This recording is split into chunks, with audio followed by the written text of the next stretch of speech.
Hello friends, मैं शोक कुलरी हमारे YouTube channel concept nursing classes में आपका बहुत बहुत स्वागत करता हूं। अगर आपने अभी तक हमारे चैनल को सब्सक्राइब नहीं किया है तो सब्सक्राइब करें और बेल आइकन को प्रेस करें। आज अपन लोग कुछ इंपॉर्टेंट क्वेश्चंस डिस्कस करेंगे जो कि आगे आने वाले CHO के एग्ज़ाम है और जो एम्स के एग्ज़ाम है उनके लिए काफ़ी इंपॉर्टेंट होने वाले हैं। तो चलो वीडियो शुरू करते हैं। फर्स्ट क्वेश्चन है क्रोस्कोप साइकोसिस is due to intake of, मतलब जो क्रोस्कोप साइकोसिस है वो किसको लेने से होता है। इसमें फर्स्ट ऑप्शन है कैनेबीज, सेकंड ऑप्शन है ओपीएम, थर्ड ऑप्शन है एम्फेटामाइन और फोर्थ ऑप्शन है एल्कोहल। तो क्रोस्कोप साइकोसिस क्या होता है? क्रोस्कोप साइकोसिस एक सिंड्रोम है जिसके अंदर अपन क्रोनिक मेमोरी डिसऑर्डर होता है और ये मोस्टली किस कारण से होता है? अपने विटामिन B1 जो थियामिन विटामिन है उसकी डिफिशियंसी के कारण होता है। तो इसमें से जिसके कारण सबसे ज़्यादा चांस रहते हैं वो है एल्कोहल। तो इसका राइट आंसर है एल्कोहल।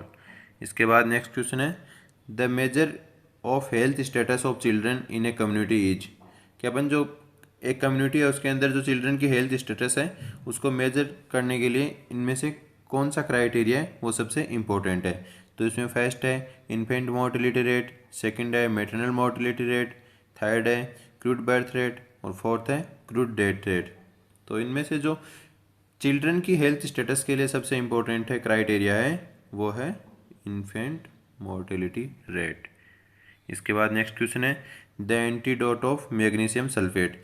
ये क्वेश्चन नॉर्मल सा है बट बहुत सारे एग्जामों में रिपीट होता है और बहुत ही ज़्यादा इम्पोर्टेंट क्वेश्चन है। तो इसमें जो मैग्नीशियम सल्फेट है उसका एंटीडोट पूछा है। तो मैग्नीशियम सल्फेट अपन काम में किसके लिए लेते हैं? जो एक्लेम्पसिया है उसके ड्रग ऑफ चॉइस के रूप में अपन मैग्नीशियम सल्फेट को काम में लेते हैं। अगर मैग्नीशियम सल्फेट की टॉक्सिसिटी हो जाती है तो उस कंडीशन में अपन एंटीडोट के रूप में काम में लेते हैं, वो है कैल्शियम ग्लूकोनेट। इसके बाद नेक्स्ट क्वेश्चन है which of following sign and symptoms indicates salicylate toxicity.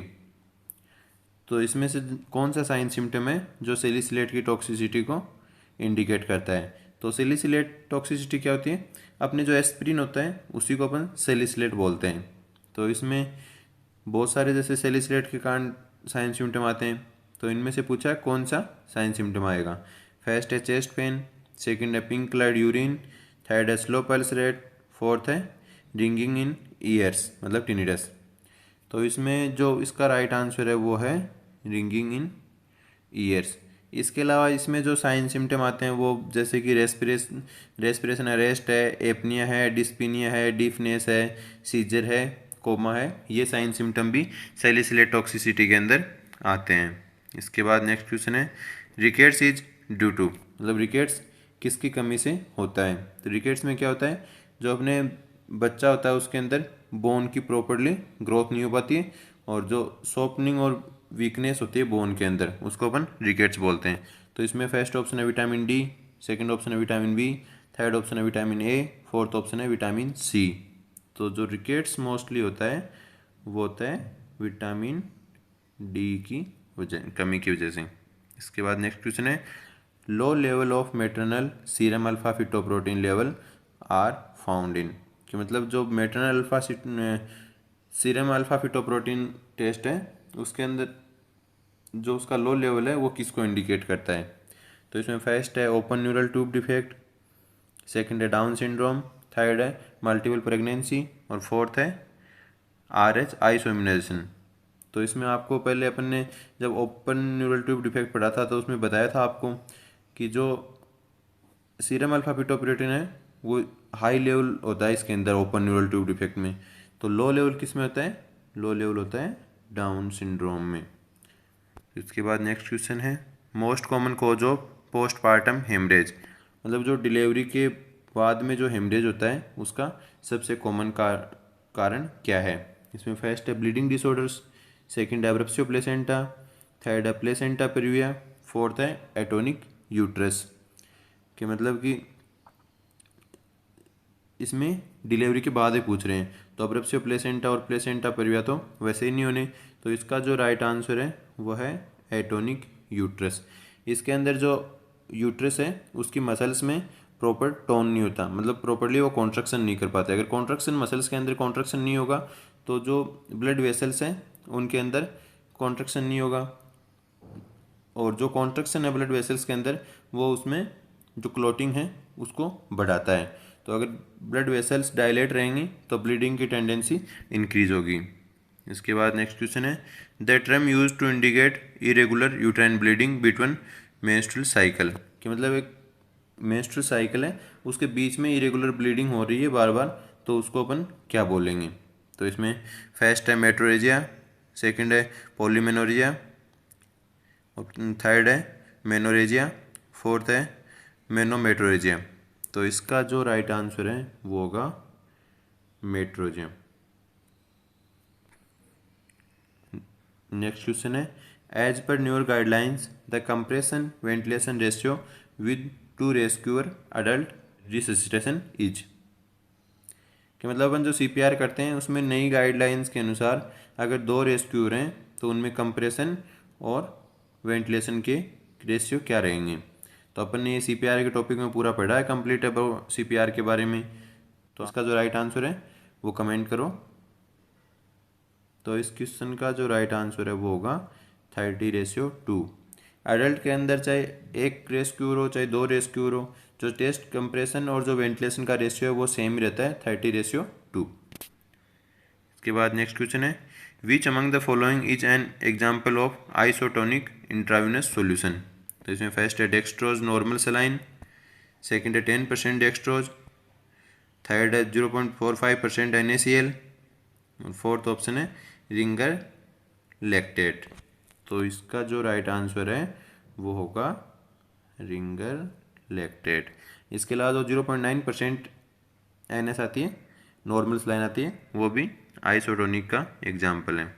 इसके बाद नेक्स्ट है, jet track technique is used in, जो जेट ट्रैक टेक्निक अपन यूज में लेते हैं वो किस में काम में लेती है।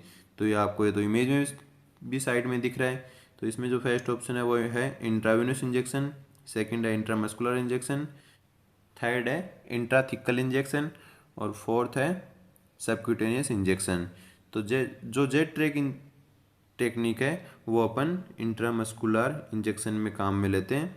इसमें जैसे आपको इमेज में दिख रहा है, एक साइड से अपन स्किन है उसको पुल आउट करते हैं, और दूसरी साइड से अपन आईएम इंजेक्शन, दूसरी साइड में आईएम इंजेक्शन लगाते हैं। ये काम में क्यों लिया जाता है, ये अपने जो जो अभी अपन मेडिकेशन दे रहे हैं उसको सबक्यूटेनियस टिश्यू में वापस आने से या फिर लीकेज को प्रिवेंट करने के लिए काम में लिया जाता है। जैसे इस इमेज में आपको दिख रहा है, जैसे ये है, ये मसल्स हैं, ये सबक्यूटेनियस टिश्यू हैं, और ये स्किन है। तो अपन अगर इसको एक साइड से अपन पुल कर लेंगे स्किन को और बाद में आईएम इंजेक्शन लगाएंगे, तो उसमें जो उसका जो पंक्चर साइट बनी है वो जिग जैग मैनर में बन जाएगी, जिससे वापस मेडिकेशन सबक्यूटेनियस टिश्यू में नहीं आएगी।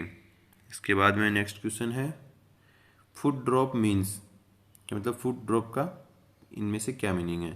फर्स्ट है डोर्सिफ्लेक्शन ऑफ फुट, सेकंड है planter flexion of foot, third है इन्वर्जन ऑफ फुट, और फोर्थ है ईवर्जन ऑफ फुट। मतलब इनमें से कौन सा ऑप्शन सही है। तो इस क्वेश्चन का जो राइट आंसर है वो है प्लांटर फ्लेक्शन ऑफ फुट, कि मतलब जो सामने से अपने पंजा है वो ऊपर की तरफ नहीं उठ पाता है, उसको अपन क्या बोलते हैं, फुट ड्रॉप बोलते हैं। और ये मोस्टली किस कारण से होता है, जब भी अपन कोई भी सर्जरी करते हैं लोअर फुट की या फिर अपर फुट की, तो उसमें जो नर्व इंजरी है वो इसका मोस्ट कॉमन कारण होता है। इसमें रीज़न क्या होता है कि जो अगर अपन जो मसल्स हैं जो कि फुट को ऊपर की तरफ उठाती हैं, उनमें अगर कोई भी डैमेज हो गया, उन मसल्स को जो नर्व सप्लाई उसमें डैमेज हो गया, तो वो मसल्स प्रॉपर्ली काम नहीं कर पाएंगी और फुट ड्रॉप कॉज हो जाएगा। इसके बाद में नेक्स्ट है, the purpose of partograph includes all the following except. इनमें से जो पार्टोग्राफ है उनके ये सारे पर्पज हैं, इनमें से कौन सा पर्पज नहीं है ये पूछा है। To monitor the progress of labour, to assess the fetal wellbeing, to predict postmortem haemorrhage, to identify the stage of labour. तो इनमें से सारे जो है पार्टोग्राफ के पर्पज हैं, लेकिन इनमें से जो टू प्रिडिक्ट पोस्टमार्टम हेमरेज है वो पार्टोग्राफ का पर्पज नहीं है। पार्टोग्राफ अपन लेबर के टाइम में काम में लेते हैं, और जो पोस्टमार्टम हेमरेज है वो लेबर के बाद की कंडीशन है।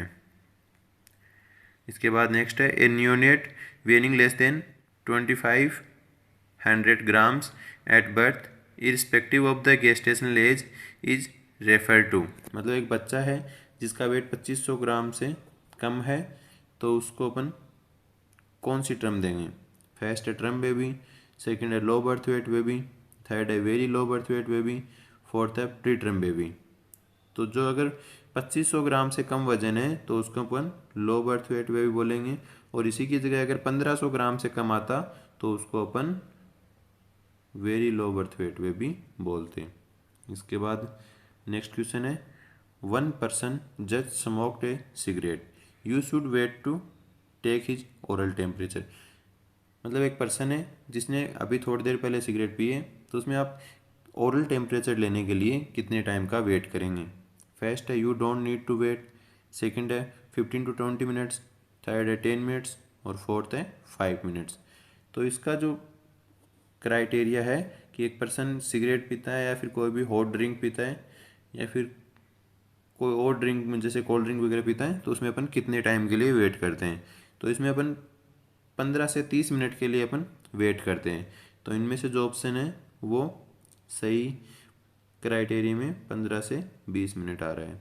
तो इसमें अगर अपन किसी भी स्मोक पर्सन में टेम्परेचर स्मोकिंग के तुरंत बाद ले लेंगे तो उसमें टेम्परेचर बढ़ा हुआ आएगा। इसके बाद नेक्स्ट क्वेश्चन है case finding in RNTCP is based on. मतलब RNTCP में अपन जो ट्यूबरकुलोसिस के केस हैं वो फाइंड करते हैं, तो RNTCP जो प्रोग्राम है उसमें केस फाइंडिंग इनमें से कौन से टेस्ट के आधार पे बेस्ड है? फर्स्ट है स्पूटम कल्चर, सेकंड है स्पूटम माइक्रोस्कोपी, थर्ड है एक्सरे चेस्ट और फोर्थ है मोन्टेक्स टेस्ट।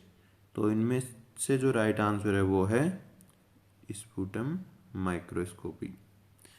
इसके बाद नेक्स्ट क्वेश्चन है MTP can be done up to. जो MTP है वो कब तक कर सकते हैं?